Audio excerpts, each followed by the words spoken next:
El tema de esta exposición es el alma en la filosofía de Aristóteles.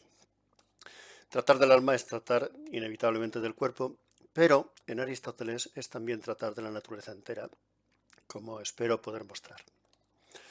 Para empezar, hay que decir que Aristóteles no cree que la noción de alma implique forzosamente la noción de inmortalidad. Esto dependerá de las relaciones que guarde el alma con el cuerpo y, por tanto, deberá ser explicitado en la definición que se dé de aquella, del alma.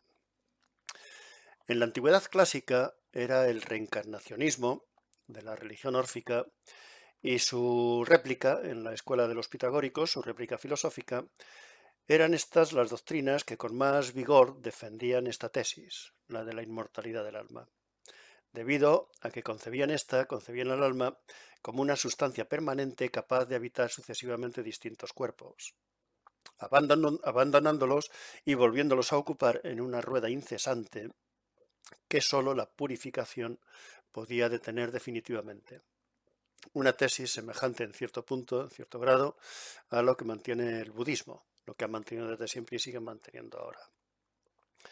El alma se va reencarnando en diferentes cuerpos hasta que la purificación consigue detener la rueda de las reencarnaciones. La creencia esta sigue siendo actual. Pero bien, volvamos a Aristóteles. Entendida el alma como la entendían los órficos y los pitagóricos, era el principio vital que iba llenando y animando recipientes diversos, pero sin empaparlos, sin penetrarlos realmente. En esta idea, el alma no podía ser otra cosa que un objeto impermeable al espíritu, un mero receptáculo de ínfima categoría. Así lo muestra Cornford en un libro que ya es clásico, es De la religión a la filosofía. Era una tesis de índole moral, en la que se engarzaban con bastante naturalidad varios principios fundamentales.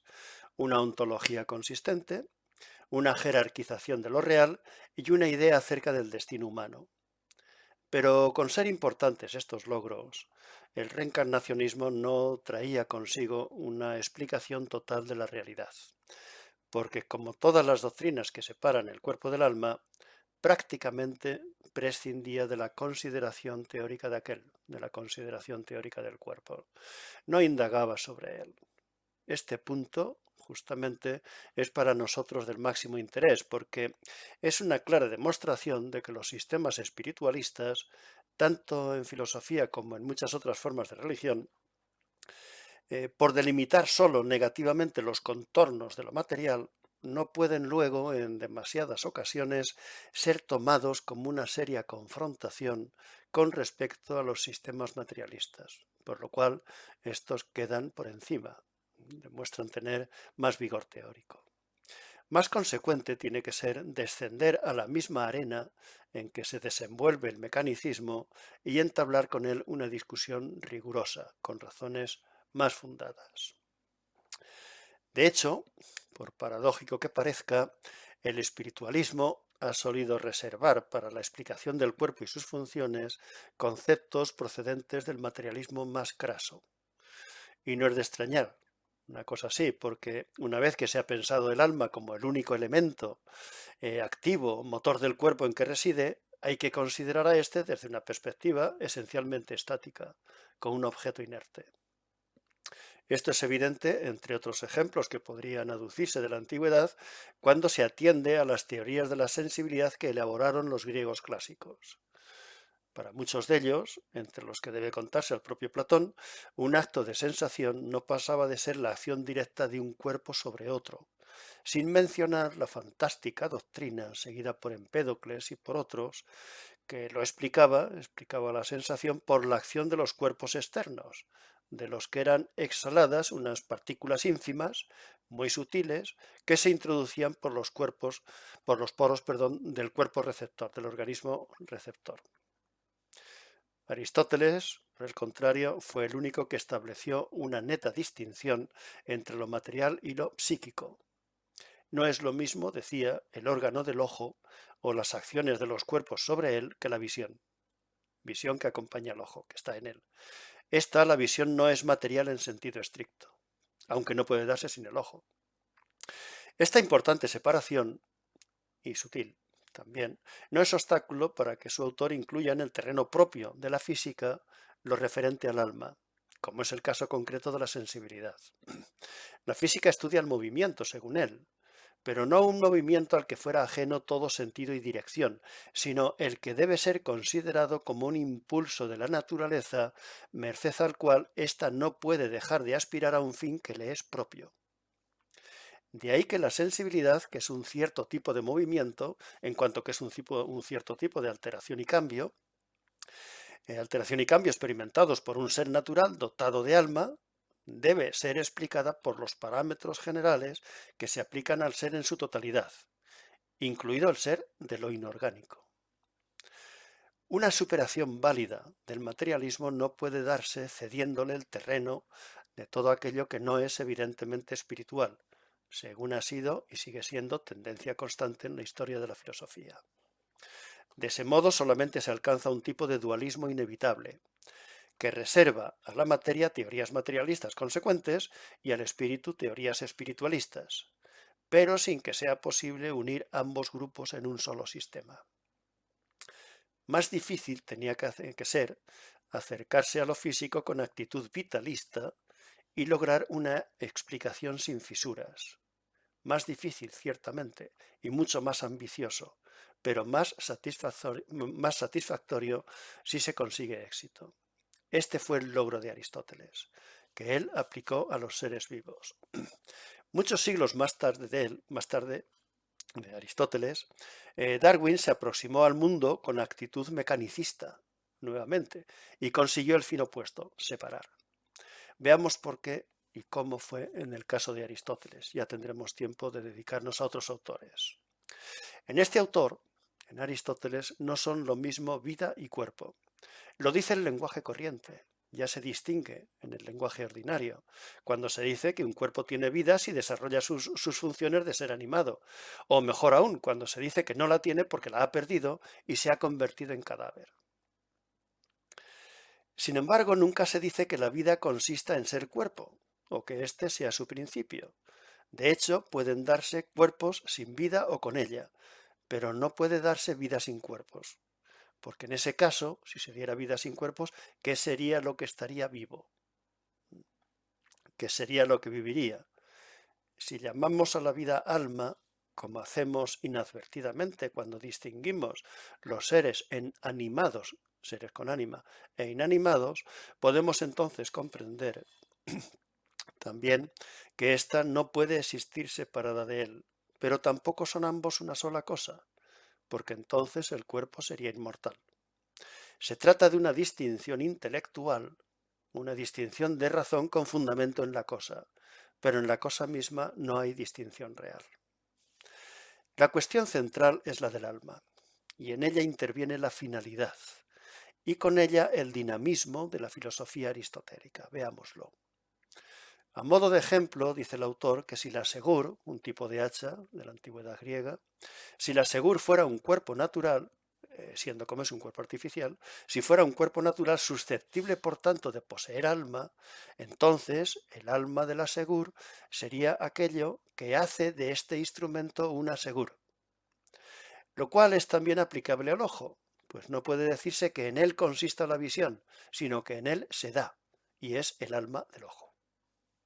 El ojo es materia y la visión es forma, como son materia de la segur, el mango o el hierro, y forma el fin a que el instrumento está destinado, esto es, a cortar.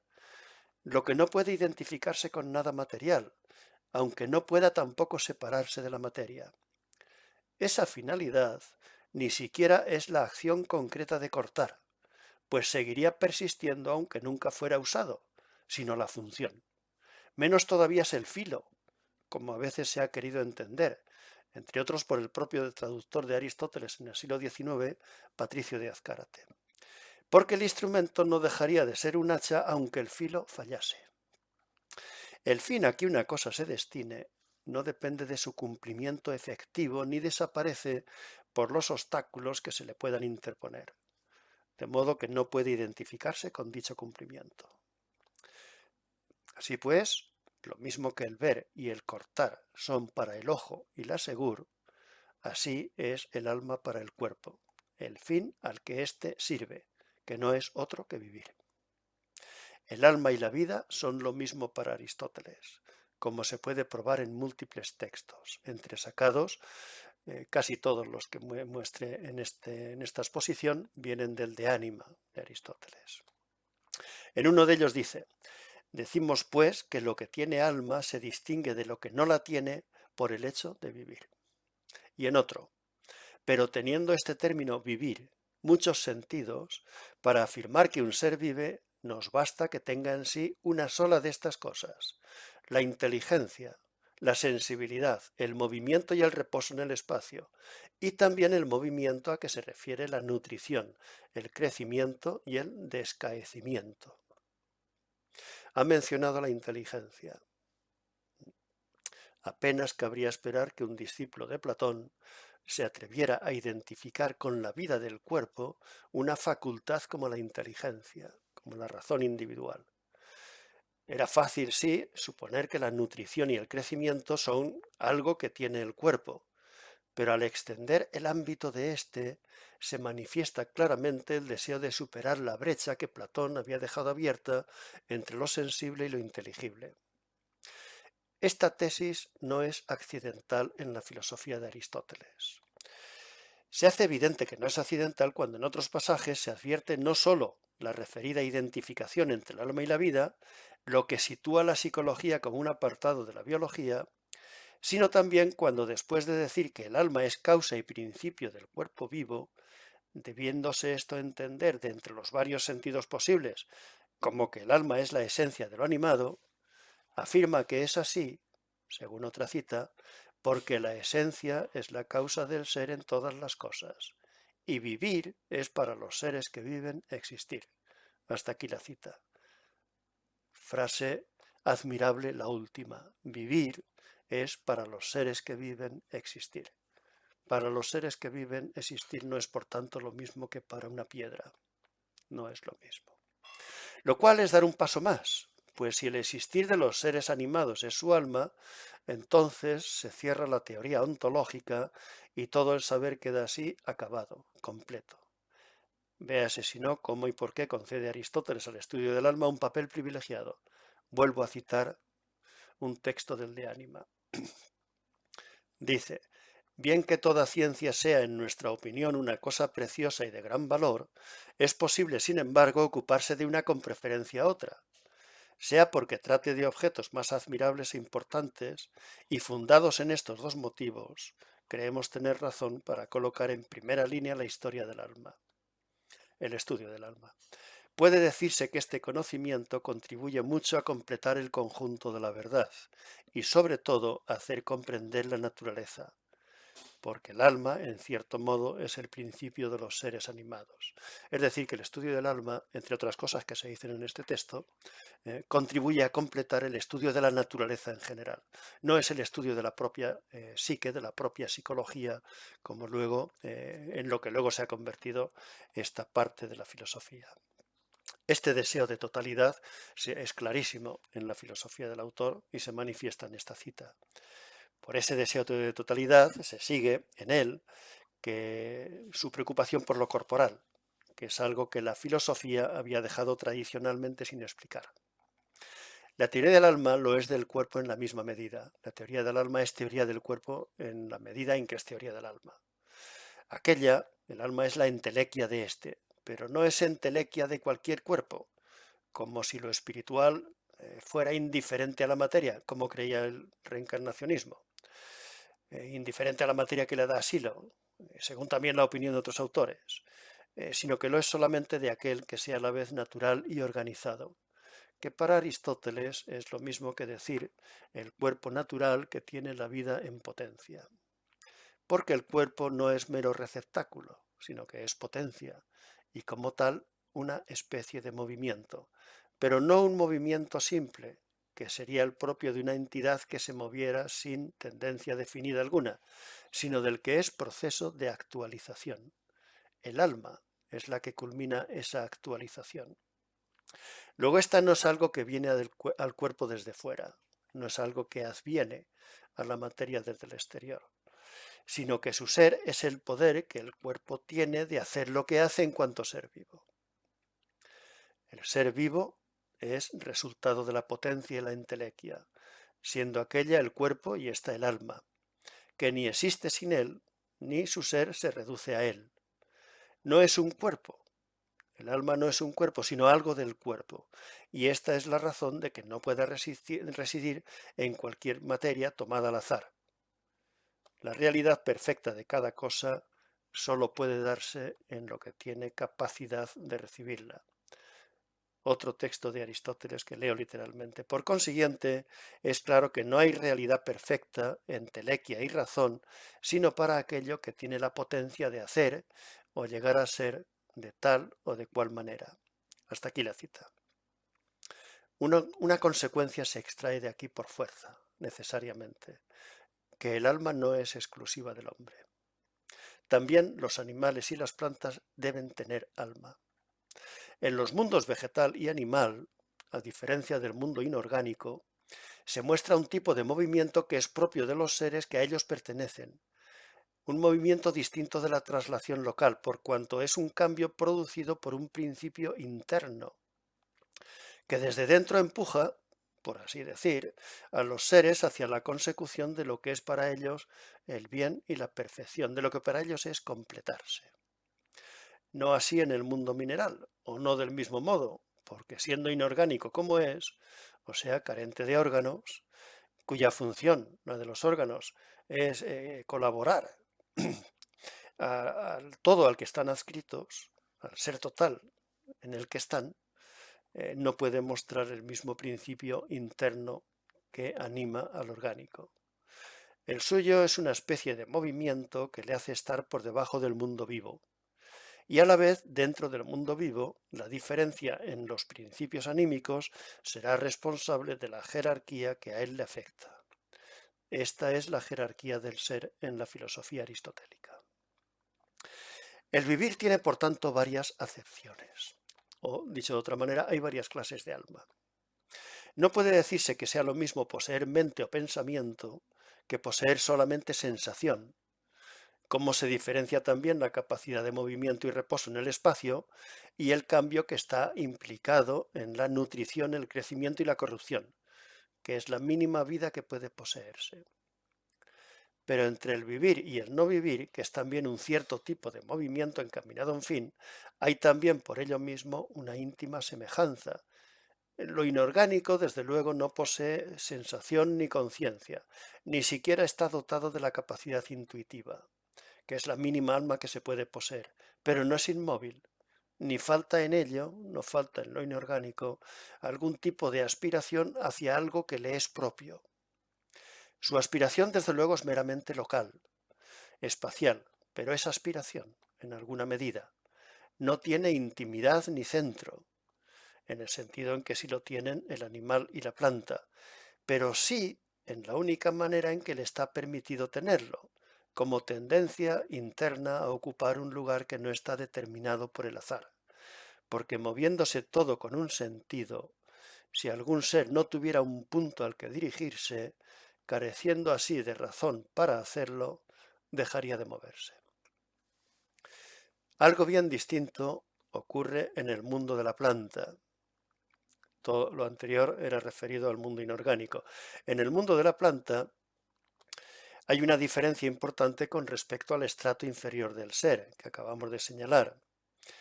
Pero sucede todo también aquí según un principio general, que es el mismo. El impulso y la dirección hacia algo son más evidentes aquí. Ya no ocurre como en los campos y centros de fuerza de los cuerpos inorgánicos. Este ser no siente ni piensa, pero hay en él una energía que se manifiesta en su poder de nutrición, crecimiento, reproducción y muerte. No tiene vida de vigilia, no manifiesta conciencia. Podría decirse que si algo de conciencia tiene es oscura o que está dormida, mejor decir que no la tiene, y que en consecuencia no parece tener un deseo de algo superior.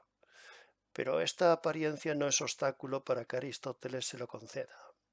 Según él, el alma nutritiva, que es la más común a los seres vivos, y cuyos actos propios son el alimento y la generación, muestra ya una tendencia a un fin, el único que cabe esperar de ella, pues siendo en parte la filosofía aristotélica una generalización del sentido común, no puede pensarse en la planta una aspiración a lo eterno considerada individualmente, pero sí puede atribuírsele el tipo ínfimo de eternidad en que consiste la repetición.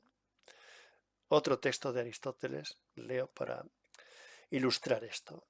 Dice, el acto más natural de los seres vivos, que son completos, que no son ni abortivos ni producidos por generación espontánea, es el producir otro ser igual a ellos. El animal, un animal, la planta, una planta, a fin de participar de lo eterno y lo divino en cuanto les es posible. Todos, en efecto, tienen este deseo instintivo, y en vista de este acto hacen todo lo que hacen conforme a la naturaleza. He aquí, por tanto, que la monotonía del vegetal es también una aspiración a lo eterno. No pueden persistir los árboles individuales. Todos ellos tienen que perecer para que el bosque subsista. Esta es la aspiración, no en los individuos, sino en la especie. Para Aristóteles, el alma no es de origen divino, como lo fue para Platón, sino de aspiración a lo divino. En los estratos ínfimos del ser se vislumbra ya la fuerza de atracción del primer motor inmóvil, que no es una fuerza externa, sino una animación inscrita en el interior de los seres, que les pertenece y constituye su esencia. El mundo de lo orgánico propio del animal es un logro superior en esa aspiración a lo eterno y lo divino que manifiesta la planta. En él hay incluso capacidades psíquicas y casi conciencia, casi inteligencia, pues debiendo necesariamente haber dolor y placer donde hay sensibilidad, y no pudiendo tampoco faltar el deseo donde estos se hallan presentes, el dolor y el placer, porque el deseo es evitación de uno y búsqueda del otro, es necesario que en el animal se dé la imaginación, que es una mínima capacidad representativa que necesita para eludir lo que le daña y proponerse lo que le satisface. Pero todas estas partes o facultades del alma, entre las que Aristóteles no duda en incluir el movimiento y el pensamiento, son entre sí indistinguibles, pudiéndose separar solamente desde la perspectiva del entendimiento. Unos animales las reúnen todas, en tanto que otros solamente tienen algunas, consistiendo en eso la diferencia que hay entre ellos. Pero en cada uno lo anímico constituye una unidad. El interés central de esta última idea radica en que la posición que Aristóteles mantiene respecto a ella es útil para comprender cómo su filosofía continúa en gran parte la tradición griega anterior, de paso que la supera y completa.